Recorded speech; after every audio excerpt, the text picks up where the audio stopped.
സഖാവ് K V Kunhiraman CPM-ൻ്റെ Kasaragod ജില്ലാ സെക്രട്ടറിയാണ്.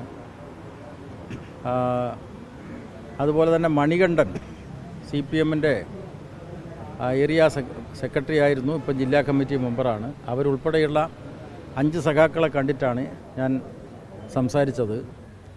അവർക്കെൻ്റെ ഒരു പുസ്തകവും കൊടുത്തു. അപ്പോൾ ജയിൽ ജീവിതം എന്ന് പറഞ്ഞാൽ കമ്മ്യൂണിസ്റ്റുകാരെ സംബന്ധിച്ച് വായിക്കാനുള്ള ഒരു അവസരം കൂടിയാണ്. അപ്പോൾ നല്ല വായനക്കാരാണ് അവർ. അപ്പോൾ വായിച്ചവർ പ്രബുദ്ധരാകും ജയിലിനകത്ത്. കമ്മ്യൂണിസ്റ്റുകാരെ തടവറ കാട്ടി ആരും പേടിപ്പിക്കാൻ നടത്തിയിട്ടുള്ള ശ്രമങ്ങൾ വിജയിക്കാൻ പോകുന്നില്ല. അപ്പോൾ തടവറകളൊക്കെ കമ്മ്യൂണിസ്റ്റുകാർക്ക് സ്വാഭാവികമായും പറഞ്ഞു വെച്ചതാണ്. ഇന്ത്യയിലെ കമ്മ്യൂണിസ്റ്റ് പ്രസ്ഥാനത്തിൻ്റെ തുടക്കക്കാരായിട്ടുള്ള ആളുകൾക്കെതിരെ ബ്രിട്ടീഷ് സാമ്രാജ്യത്വം ചുമത്തിയത് പെഷവാർ ഗൂഢാലോചന കേസാണ്. പിന്നെ മീറത്ത്, കോൺപൂർ അങ്ങനെയുള്ള പല ഗൂഢാലോചന കേസുകളും പാർട്ടിയുടെ പ്രധാനപ്പെട്ട നേതാക്കന്മാർക്കും പ്രവർത്തകന്മാർക്കും എതിരായിട്ട് വന്നിട്ടുണ്ട്. ഇവിടെ രാഷ്ട്രീയ കൊലപാതകങ്ങൾ എല്ലാം അവസാനിപ്പിക്കണമെന്നാണ് CPM-ഉം ആഗ്രഹിക്കുന്നത്. പക്ഷേ ഞങ്ങൾ ആഗ്രഹത്തിനുപരിയായി ഒട്ടേറെ അക്രമ സംഭവങ്ങൾ നമ്മുടെ സമൂഹത്തിൽ നടക്കുന്നുണ്ട്. എല്ലാ അക്രമ സംഭവങ്ങളും അവസാനിപ്പിക്കണം, ഇതാണ് CPM-ൻ്റെ കാഴ്ചപ്പാട്. പക്ഷേ നമ്മുടെ കേരളത്തിലെ വലതുപക്ഷ മാധ്യമങ്ങൾക്ക് മാർക്സിസ്റ്റ് വിരുദ്ധ ജ്വരം പിടിപെട്ടിരിക്കുകയാണ്. ഇവിടെ കാസർഗോഡ് ജില്ലയിലെ പെരിയാക്ക് കേസിലെ വിധിയെ തുടർന്ന് പ്രചാരത്തിൽ രണ്ടാമത് നിൽക്കുന്ന മലയാളത്തിലെ ഒരു പത്രത്തിൻ്റെ മുഖപ്രസംഗം പൂർണ്ണമായിട്ട് വായിച്ചു നോക്കി. ഒരു തവണയല്ല, പലതവണയും വായിച്ചു നോക്കി. കേരളത്തിൽ നടന്നിട്ടുള്ള രാഷ്ട്രീയമായി ബന്ധപ്പെട്ട കൊലക്കേസുകളെ സംബന്ധിച്ചാണ് അതിൽ പറയുന്നത്. അതെല്ലാം കോൺഗ്രസ്സുകാരാണ്, RSSകാരാണ്, SDPIക്കാരാണ്. CPM-കാർ ഈ കേരളത്തിൽ കൊല ചെയ്യപ്പെട്ട ഒരു സംഭവവും മറവി രോഗം ബാധിച്ചിട്ടുള്ള കേരളത്തിലെ ഒരു പ്രമുഖ പത്രത്തിൻ്റെ മുഖപ്രസംഗം എഴുത്തുകാരന് ഓർമ്മ വരുന്നില്ല. മറവി രോഗം ബാധിച്ചിരിക്കുകയാണ് അവർക്ക്.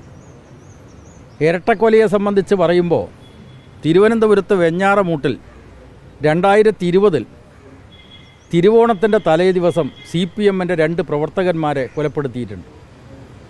മറവി രോഗം ബാധിച്ചിട്ടുള്ള പത്രങ്ങൾക്ക് ഇപ്പം അത് ഓർമ്മ വരുന്നില്ല. അപ്പോൾ ഇവിടെ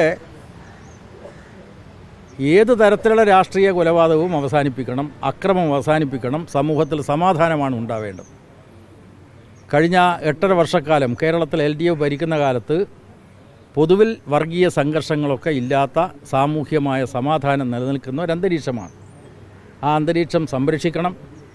എവിടെയും സംഘർഷവും ഇനിയും ഉണ്ടാവാൻ വേണ്ടി പാടില്ല. പക്ഷേ വലതുപക്ഷ മാധ്യമങ്ങളോട് പറയാനുള്ളത്, മാർക്സിസ്റ്റ് വിരുദ്ധ ജ്വരം ബാധിച്ചുകൊണ്ട് പക്ഷപാതപരമായിട്ട് കാര്യങ്ങൾ കാണുന്നത് ശരിയല്ല എന്നതാണ്.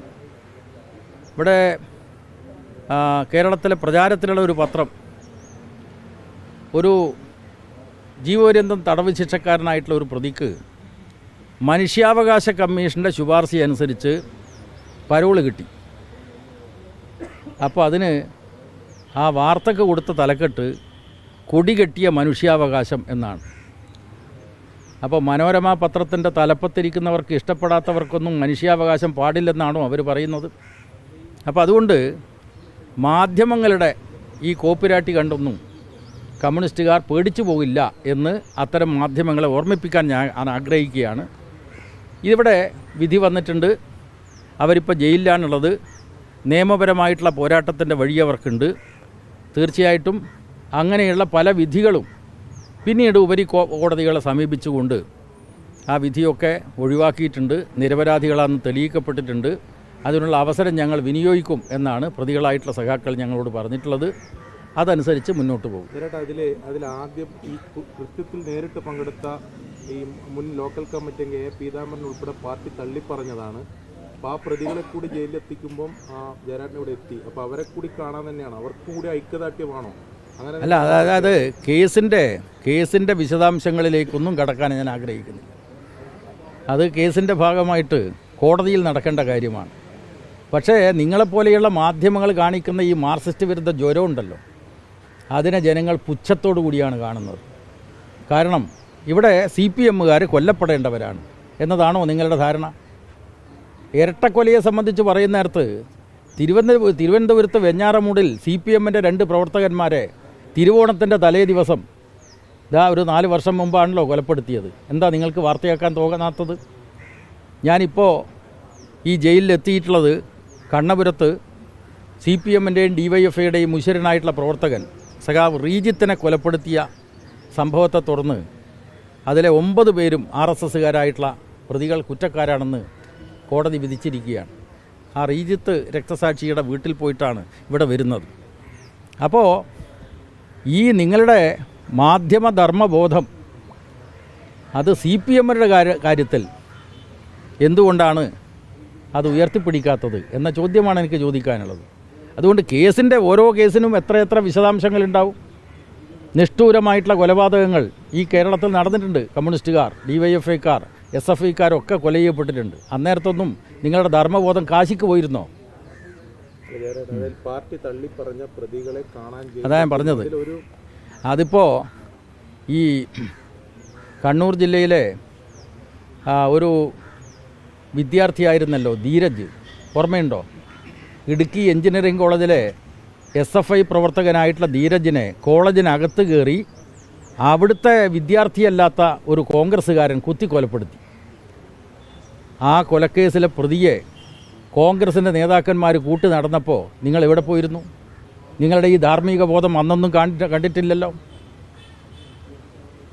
ഈ കേരളത്തിൽ ഉപതെരഞ്ഞെടുപ്പ് നടക്കുന്ന സന്ദർഭങ്ങളിലൊക്കെ ധീരജ് കൊലക്കേസിലെ പ്രതിയെ കൂട്ടി കോൺഗ്രസ് നേതാക്കന്മാർ പോയിട്ടുണ്ട്. ഇവിടെ നിങ്ങളിതൊക്കെ പറയുന്ന അവസരത്തിൽ ഈ കണ്ണൂർ സെൻട്രൽ ജയിലിൽ ഒരു കൊലക്കേസിൽ ശിക്ഷിക്കപ്പെട്ട KPCC-യുടെ ഒരു നേതാവുണ്ട്. അടിയന്തരാവസ്ഥാ കാലത്ത് ബീഡിത്തൊഴിലാളിയായിരുന്ന കൊളങ്ങരത്ത് രാഘവനെ കൊലപ്പെടുത്തിയ കേസിൽ ശിക്ഷിക്കപ്പെട്ട ഒരു പ്രതി, ജീവപര്യന്ത തടവിന് ശിക്ഷിക്കപ്പെട്ട പ്രതി ഇപ്പോൾ KPCC എക്സിക്യൂട്ടീവ് മെമ്പറാണ്. അതൊന്നും നിങ്ങൾക്ക് ഓർമ്മ വരില്ല.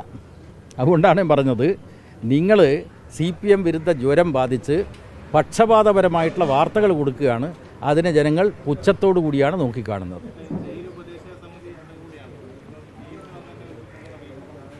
അല്ല, ജയിൽ ഉപദേശക സമിതി അംഗമെന്ന നിലക്ക് മാത്രമല്ല, ഞാൻ പറഞ്ഞു എൻ്റെ MLA ആയിരുന്നു സഖാവ് KV കുഞ്ഞിരാമൻ. CPM-ൻ്റെ പ്രവർത്തകരാണ് അവരൊക്കെ, നേതാക്കന്മാരാണ്. നേതാക്കന്മാരെ കാണാൻ തന്നെ ഞാൻ വന്നത്. ഞാൻ CPM-ൻ്റെ സ്റ്റേറ്റ് കമ്മിറ്റി മെമ്പർ കൂടിയാണ്, ജയിൽ ഉപദേശക സമിതി അംഗം കൂടിയാണ്. ഞാൻ എഴുതിയിട്ടുള്ളൊരു പുസ്തകം അവർക്ക് വായിക്കാൻ കൊടുത്തിട്ടുണ്ട്. ഓക്കെ, അല്ല, അത് സംബന്ധിച്ച് പാർട്ടിയുടെ നേതാക്കന്മാർ തന്നെ വ്യക്തമാക്കിയിട്ടുണ്ട്. മുഴുവൻ പ്രതികൾക്ക് വേണ്ടി അപ്പീൽ പോകുമോ പാർട്ടി? അല്ല, അതാ പറഞ്ഞത്. അതിനൊക്കെ മറുപടി പറയാൻ പാർട്ടിയുടെ ഉത്തരവാദപ്പെട്ട മറ്റ് നേതാക്കന്മാരെ നിങ്ങൾ സമീപിക്കും.